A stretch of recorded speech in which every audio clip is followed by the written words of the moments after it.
नमस्कार, मैं मानस मिश्रा वाली न्यूज इंडिया में आप सभी का बहुत बहुत स्वागत करता हूं। आज ऐसी खबर लेकर आए हैं जो कांग्रेस की कलई खोल रही है। वो कांग्रेस पार्टी, वो राहुल गांधी जो हर मंच से कहते हैं कि बीजेपी अगर पूर्ण बहुमत के साथ आई, सत्ता में आई तो संविधान बदल देंगी, यानी संविधान बदल देगी। लेकिन यहां पर राज्यसभा, लोकसभा दोनों जगह भगवा लहरा चुका है। राज्यसभा में सीटों के आंकड़े कांग्रेस पार्टी के दुर्गति का सबसे बड़ा उदाहरण दिखा रहे हैं।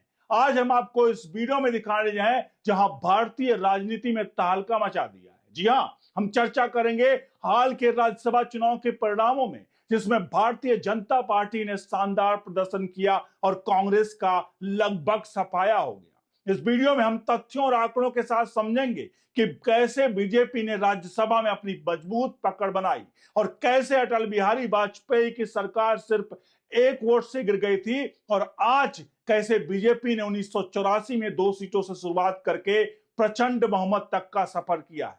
साथ ही हम कांग्रेस और राहुल गांधी द्वारा फैलाए गए संविधान बदलने वाले प्रोपोगंडा का पर्दाफाश करेंगे और हाल ही में राष्ट्रपति द्वारा नामित 4 राज्यसभा सदस्यों की नियुक्ति का भी जिक्र करेंगे।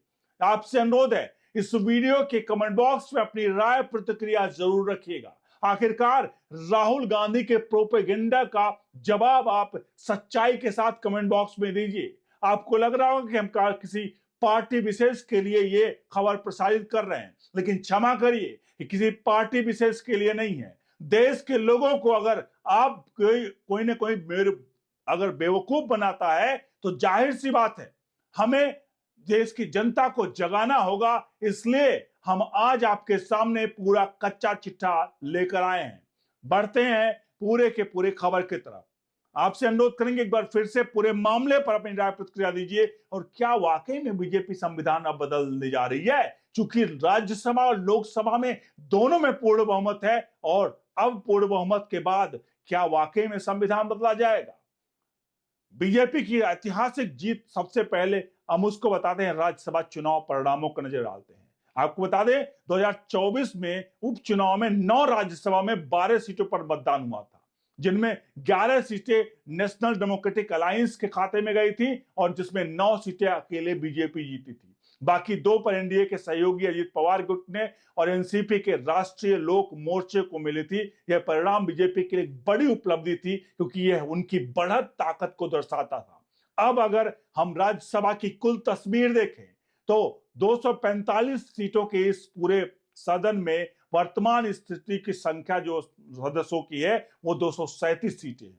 8 सीटें जम्मू, 4 सीटें कश्मीर के लिए और 4 नामित सदस्यों के लिए खाली थी। इन 237 सीटों में बीजेपी के पास 96 सीटें थी और एनडीए के पास कुल 112-119 सीटें के आसपास पहले थी। लेकिन अब यह आंकड़ा जो है वो बढ़ करके चला गया है। बीजेपी एनडीए घटक दलों के पास इस वक्त सीटें हैं 133 और विपक्ष के पास 107, यानी इंडिया अलायंस, उसमें कांग्रेस की बात करें तो कांग्रेस के सीटों की संख्या की बात करें तो वो है 27 सीट।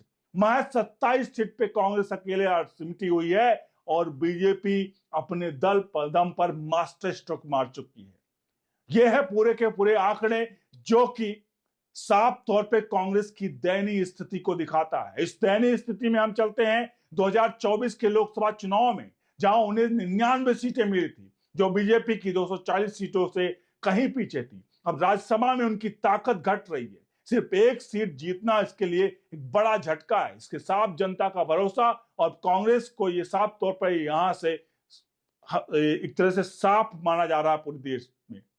अब इसके सबके बीच में राष्ट्रपति द्वारा नामित 4 सदस्य, 2025 की जो ताजा अपडेट बात कर रहे हैं हालिया, उसमें 4 नामित सदस्य, 4 राज्यसभा सांसद जो हैं भारतीय संविधान के अनुच्छेद 80 सबसेक्शन 3 के तहत राष्ट्रपति 12 सदस्यों को राज्यसभा के लिए नामित करते हैं, जो साहित्य, विज्ञान, कला और समाज सेवा जैसे क्षेत्रों में विशेष योगदान दे चुके हैं। 13 जुलाई 2025 को राष्ट्रपति द्रौपदी मुर्मू ने 4 नए सदस्यों को नामित किए। उनके बारे में आपको बता दें कि इसमें उज्जवल निकम है। यह नाम शायद आपको तुरंत याद आ जाए, क्योंकि उज्जवल निकम भारत के मशहूर सरकारी वकील हैं, जिन्होंने 26/11 मुंबई हमले जैसे हाई प्रोफाइल केस में अभियोजन पक्ष की वकालत की। निकम ने कई आतंकी और आपराधिक मामलों में काबिलियत साबित की। 2024 के लोकसभा चुनाव में वे महाराष्ट्र में बीजेपी के उम्मीदवार थे, लेकिन जीत नहीं पाए थे। उनकी राज्यसभा में नियुक्ति से बीजेपी ने महाराष्ट्र की मराठी राजनीति को मजबूत दांव खेला है, खासकर उद्धव ठाकरे और राज ठाकरे की पार्टी के खिलाफ, क्योंकि प्रधानमंत्री नरेंद्र मोदी ने जब उज्जवल निकल को फोन किया इस पूरी जीत के बाद, तो उन्होंने कहा कि मराठी में बात करें या हिंदी में बात करें, आपको बधाई दें। यानी कि उद्धव ठाकरे और राज ठाकरे जो मराठी भाषा की राजनीति कर रहे हैं, मास्टर स्ट्रोक यहां प्रधानमंत्री नरेंद्र मोदी ने पहले ही इस पर मार दिया। इन सबके बीच में एक नाम आता है मीनाक्षी जैन, जो दूसरा नाम है जिनको राज्यसभा से चयनित किया गया है। ये प्रख्यात इतिहासकार है और शिक्षाविद है। मीनाक्षी जैन ने भारतीय इतिहास और संस्कृति पर गहन शोध किया है। उनकी किताबें जैसे राम और अयोध्या और सती एविलिंग्स द मिथ भारतीय इतिहास का एक नया दृष्टिकोण प्रस्तुत करती है। उनकी नियुक्ति से बीजेपी सांस्कृतिक राष्ट्रवाद को मजबूत दी है। हर्षवर्धन श्रृंगला, भारत के पूर्व विदेश सचिव हर्ष श्रृंगला जो है वो वैश्विक मंच पर भारत के कूटनीति को मजबूत किया है। G20 की मजबूती में उनकी भूमिका उल्लेखनीय है और उनकी नियुक्ति से बीजेपी ने विदेश नीति और कूटनीति के क्षेत्रों में अपनी पकड़ को मजबूत किया है। इसके अलावा सी सदानंद मास्टर, केरल के एक समाज सेवी जिन्होंने राजनीतिक हिंसा का सामना किया। 1984 में आरएसएस से जुड़े होने के कारण उन पर हमला हुआ, जिसमें वो 2 पैर गंवा बैठे, फिर भी उन्होंने हार नहीं मानी और समाज सेवा में लगे रहे। उनकी नियुक्ति बीजेपी के लिए केरल के एक बड़ा संदेश है, खासकर वामपंथी दलों के खिलाफ। ये चारों नियुक्तियां उन सीटों के लिए की गई जो पहले से नामित सदस्यों के रिटायर होने पर खाली हुई थी। परंपरागत रूप से नामित सदस्य उस दल का समर्थन करते हैं जिसने उसकी सिफारिश की हो। इसका मतलब ये चारों सदस्य एनडीए को समर्थन है, जिससे बीजेपी की स्थिति को मजबूती होगी। अटल बिहारी वाजपेयी की सरकार की बात करते हैं। एक वोट दर्द अब भी चलते हैं। इतिहास के उस दर्दनाक पल की तरफ आपको बता दें जहां वाजपेयी सरकार सिर्फ 1 वोट से गिरी थी। 1998 में एनडीए ने लोकसभा चुनाव जीता और वाजपेयी के नेतृत्व में सरकार बनाई, लेकिन यह सरकार ज्यादा दिन नहीं चल पाई। अप्रैल 1999 में एआईएडीएमके के नेता जयललिता ने एनडीए से समर्थन वापस ले लिया।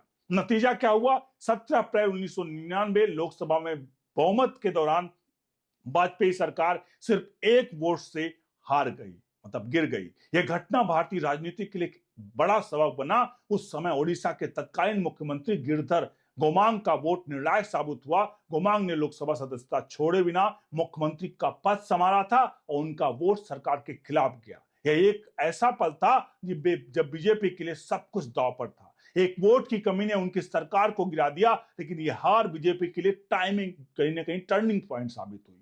उन्होंने इस हार का सबक लिया और संगठन को मजबूत किया और बीजेपी यात्रा 2 सीटों से प्रचंड बहुमत तक। बीजेपी की कहानी किसी चमत्कार से कम नहीं है। 1984 में इंदिरा गांधी की हत्या के बाद हुई सहानुभूति की लहर की वजह से कांग्रेस 414 सीटें जीत गई और बीजेपी को सिर्फ 2 सीटें मिली। यह बीजेपी का सबसे मुश्किल दौर था, लेकिन यहां उनकी यात्रा शुरू हुई। 1980 से स्थापित बीजेपी का मूल संगठन भारतीय जनसंघ था, जिसे 1951 में श्यामा प्रसाद मुखर्जी ने बनाया। जनसंघ का मकसद था हिंदू राष्ट्रवाद और कांग्रेस की तुष्टिकरण नीतियों का विरोध। 1989 में बोफोर्स घोटाले और भ्रष्टाचार के मुद्दों ने बीजेपी को मौका दिया। उनकी सीटें बढ़कर 85 हो गई। 1991 में राम जन्मभूमि आंदोलन और लाल कृष्ण आडवाणी की रथ यात्रा ने बीजेपी को 120 सीटें दिलाई। 1996 में बीजेपी 161 सीटें के साथ सबसे बड़ी पार्टी बनी और वाजपेयी ने 13 दिन में की सरकार बनाई। 1998 में एनडीए के गठन के बाद बीजेपी ने 182 सीटें जीती, लेकिन 1999 में 1 वोट से सरकार गिर गई। 1999 के मध्यावधि चुनाव में एनडीए ने 303 सीटें जीती, जिसमें बीजेपी की 183। यह पहली बार था जब गैर कांग्रेसी सरकार पूर्ण कार्यकाल जिसने पूरा किया। सरकार के पूर्ण कार्य 2004 से लेकर 2009 में बीजेपी को हार का सामना करना पड़ा, लेकिन 2014 से नरेंद्र मोदी के नेतृत्व में बीजेपी ने 282 सीटें जीती और एनडीए को 336 सीटें यहां पर हासिल हुई और प्रचंड बहुमत हासिल हुआ। 2019 में यह आंकड़ा 303 पर पहुंच गया बीजेपी का और 2024 में 240 के साथ सबसे बड़ी पार्टी बनकर यह यात्रा दर्शाती है कि बीजेपी ने कड़ी मेहनत, संगठनात्मक ताकत और जनता के भरोसे को असंभव को संभव कर दिखाया। और आज 21 राज्यों में सत्ता है और राज्य में सभा में उनकी स्थिति पहले से ही कहीं ज्यादा मजबूत है। कांग्रेस के पतन की बात करें तो तथ्यों के साथ कांग्रेस की कहानी उसके उलट है। 1984 में 414 शुरुआत होती है और 2024 में 99 पर जाकर सिमट जाती है। राज्यसभा में उनकी स्थिति और खराब हो गई है। 2024 के उपचुनाव में सिर्फ एक सीट जीतना उनके लिए शर्मनाक हार था और कांग्रेस की कमजोरी का कई कारण है। पहला, नेतृत्व का संकट। राहुल गांधी की अगुवाई में कांग्रेस बार बार रणनीतिक गलतियां कर रही है। 2014, 2019, 2024 में चुनाव में उनकी लगातार हार इसका सबूत है। दूसरा, भ्रष्टाचार के आरोप। यूपीए सरकार के दौरान 2G, कोलगेट, कॉमनवेल्थ जैसे घोटाला में उनकी छवि जो है वो बर्बाद किया। मिसाल के तौर पर 2G घोटाले में 1,76 करोड़ का रुपए का घोटाला आरोप लगाया गया, जिसमें जनता का भरोसा तोड़ा। तीसरा, तुष्टीकरण की नीति। कांग्रेस की अल्पसंख्यक तुष्टीकरण की नीतियों ने बहुसंख्यक समाज को उनसे दूर किया।